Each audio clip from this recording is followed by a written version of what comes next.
Olá pessoal, graça e paz de Cristo ao seu coração. Amém?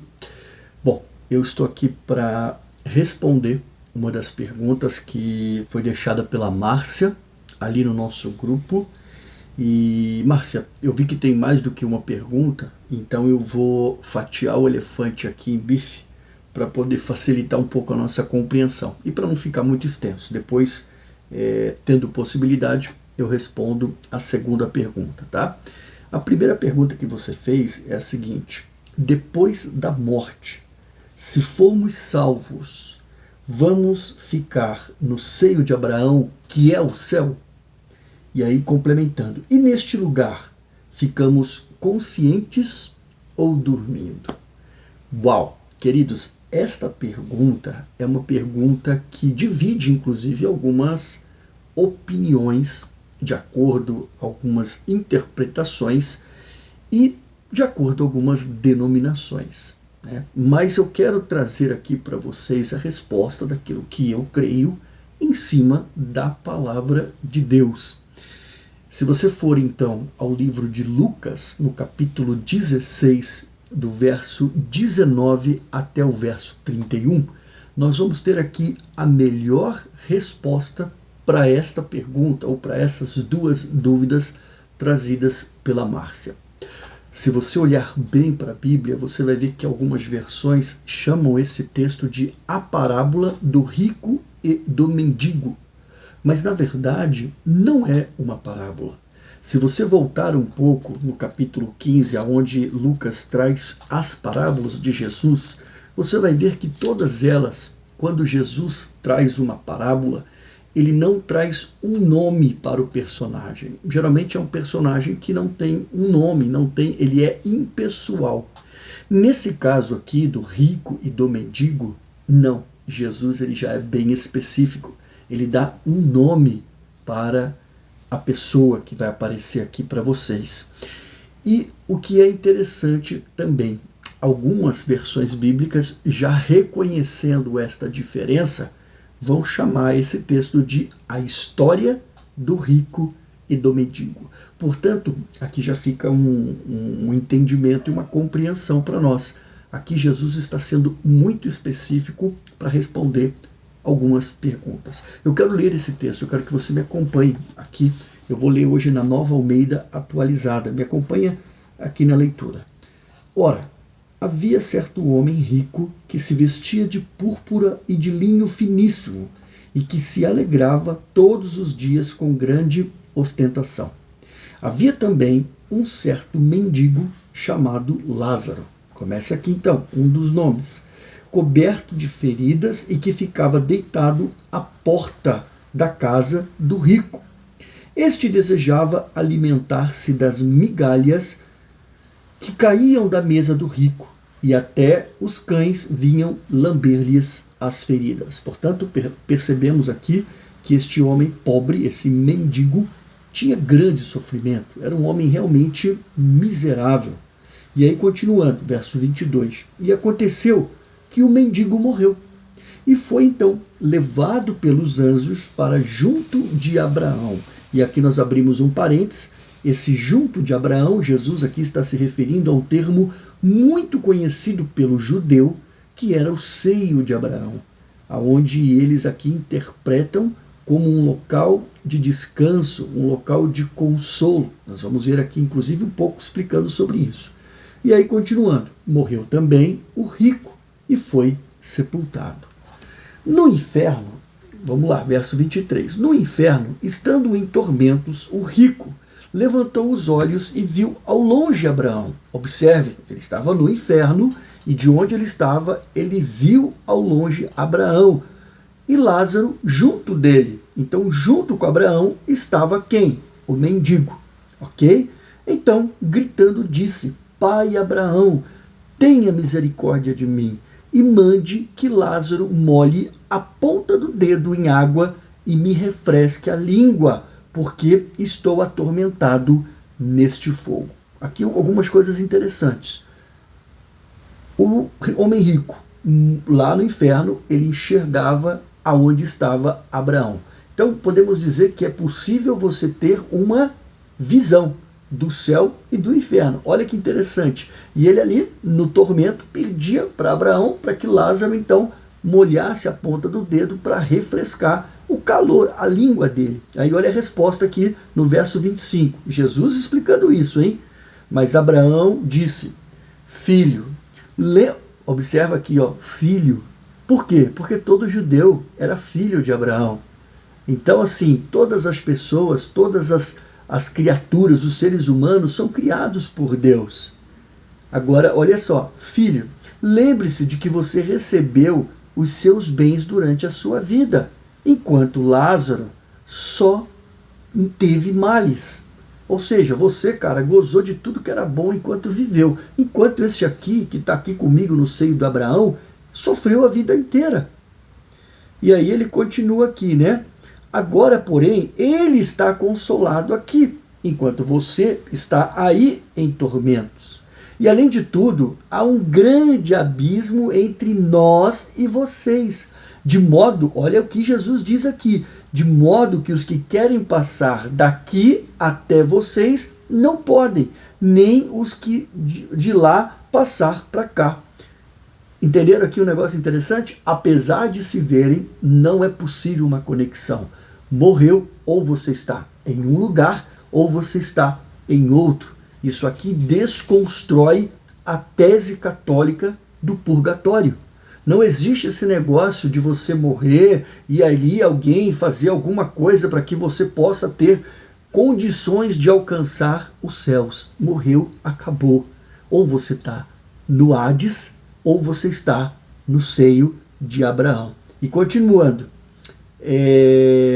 Então o rico disse, pai, peço que mande Lázaro à minha casa paterna, porque eu tenho 5 irmãos, para que lhes dê testemunho, a fim de que não venham também para este lugar de tormento. Olha que interessante. O cara chegou lá, ele descobriu então que ele estava no inferno, e aí ele pede para que Abraão mande Lázaro avisar os irmãos dele, que ainda estavam vivos. Olha, galerinha, olha só, eu me dei mal, mas vocês podem consertar a vida de vocês para que vocês não venham parar aqui onde eu estou, né? E aí Abraão responde, olha só, eles têm Moisés e os profetas, ouçam-nos. O que Jesus aqui está querendo dizer? Que Abraão virou para ele e falou o seguinte, olha, eles têm a lei e as profecias, ouçam.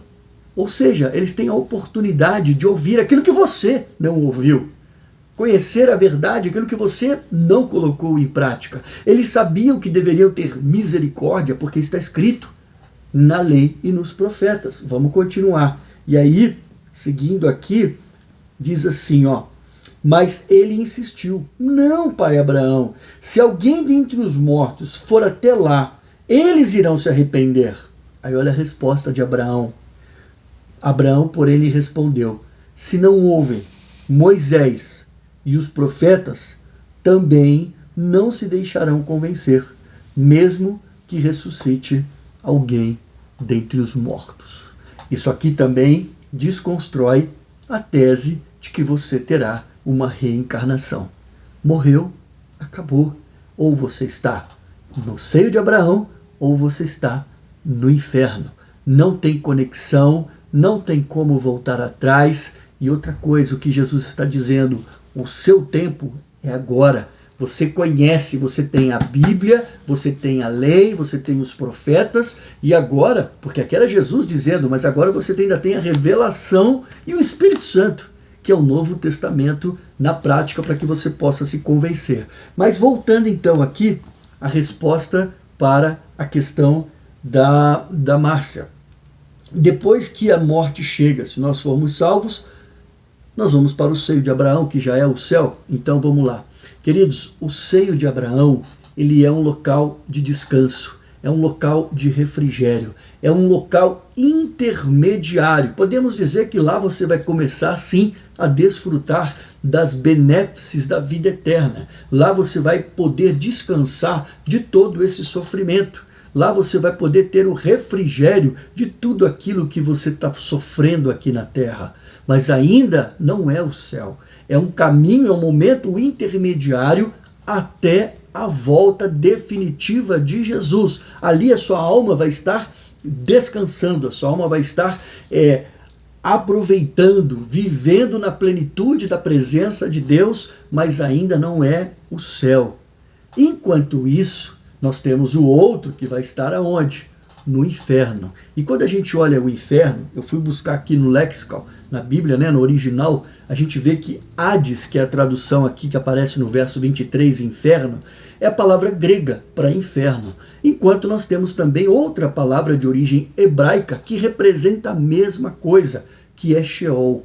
Tá? Agora, se você for ao texto de Apocalipse, capítulo 20, vamos lá comigo, Apocalipse, capítulo 20, entre os versos 11 e 15, você vai ver lá que fala sobre o juízo de Deus. E olha que coisa interessante, eu quero falar um pouco mais aqui sobre a condenação. E aí no verso 12 diz o seguinte: vi também os mortos, os grandes e pequenos, que estavam em pé diante do trono. Aqui os mortos então se apresentando diante de Deus. Lembra o seguinte, quem morreu? Quem está morto? Aquele que não está vivo. Uma vez que você alcança a vida eterna, você não morre.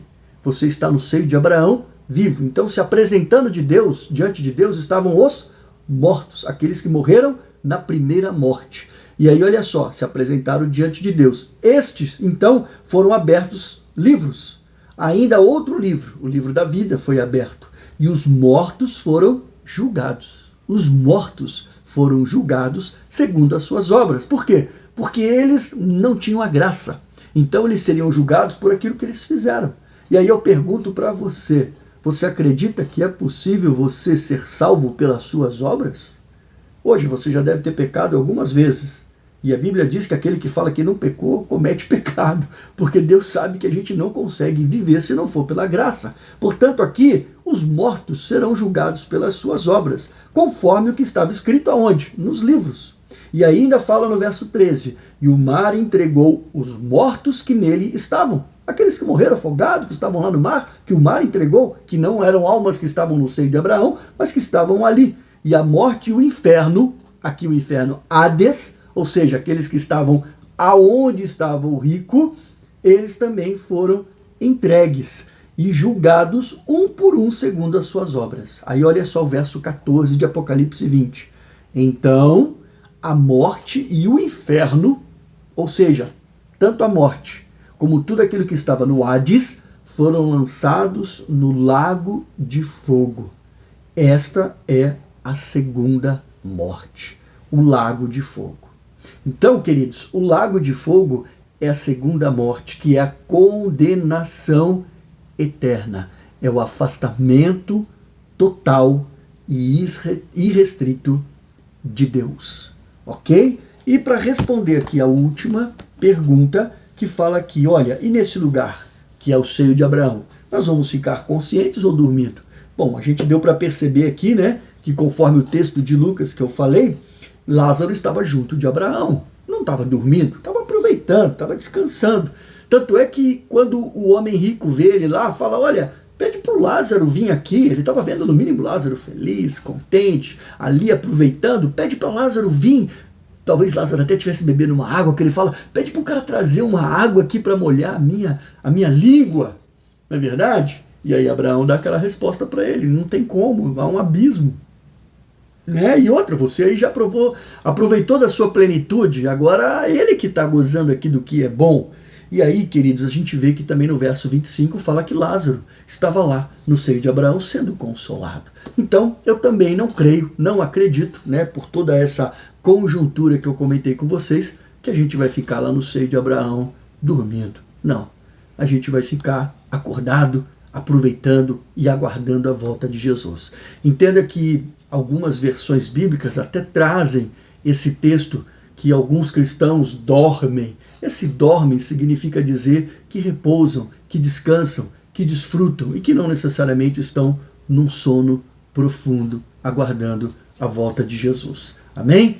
E outro exemplo, outro texto também que ajuda a reforçar essa tese de que você morreu, você já vai ou para o céu ou para o inferno, é Jesus na cruz, que ele vira para o cara que está do lado dele e fala, ainda hoje estarás comigo no paraíso.